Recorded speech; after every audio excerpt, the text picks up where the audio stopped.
देखिए, मैं इस समय रामगढ़ में हूँ और मैं दिखाना चाहूँगा कि राजकीयकृत उत्क्रमित मध्य विद्यालय सिसौड़ा अंचल पर लंबी लंबी लाइनें लगी है। शाम का वक्त हो चुका है, उसके बाद भी लाइनें काफ़ी ज़्यादा बड़ी हैं।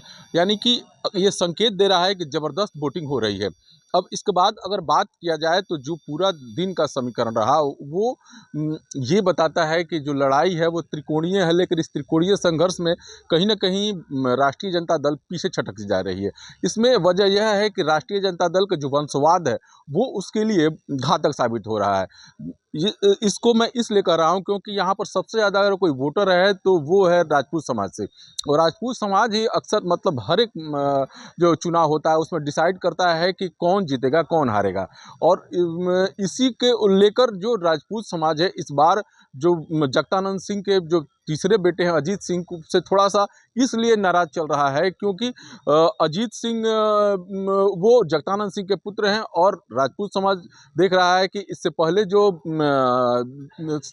मतलब लोकसभा के विजेता बने हैं बक्सर संसदीय क्षेत्र से सुधाकर सिंह, वो इस सीट से थे और छोड़कर फिर लोकसभा लड़े। यानी कि उनका कहना है कि ये पूरा का पूरा जो पारिवारिक सीट बना हुआ है और इस सीट पर जिस प्रकार से डेवलपमेंट होना चाहिए, क्योंकि एक तरह से कहा जाए तो ये जो क्षेत्र है वो धान का कटोरा कहा जाता है, और धान के कटोरा के क्षेत्र में खाद महत्वपूर्ण होता है, धान की बिक्री महत्वपूर्ण होती है। ऐसे में लोगों का ये भी आरोप है कि कई दफ़ा सुधाकर सिंह पर आरोप लगा था और हमारा धान का जो फसल है वो खेतों में रह जाता है। तो नीचे से लेकर ऊपर तक जो समाज है वो इन्वाइट चल रहा है। हालांकि इसी के कारण जो राष्ट्रीय जनता दल का कोर वोटर है यादव समाज, वो छटक कर अंबिका यादव के भतीजे जो हैं जो इस समय चुनाव लड़ रहे हैं बीएसपी से, उनके साथ जाता दिख रहा है। ये पूरा का पूरा समीकरण जो है वो सीधे तौर पर इस बात को इशारा कर रहा है कि इस बार जो लड़ाई है वो भारतीय जनता पार्टी और बीएसपी के बीच में है।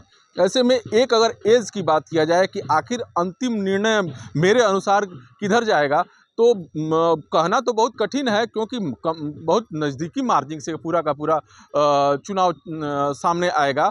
लेकिन बीएसपी जो है वो कहीं ना कहीं इस पूरे जो संघर्ष है उसमें आगे निकलती दिखाई पड़ रही है। बहरहाल मतदान के बाद मतगणना के दिन ही ये तय होगा कि आखिर मतदाताओं ने किसके ऊपर सेहरा बांधा है। बिहार तक के लिए रामगढ़ उपचुनाव से पुष्पेंद्र पांडे।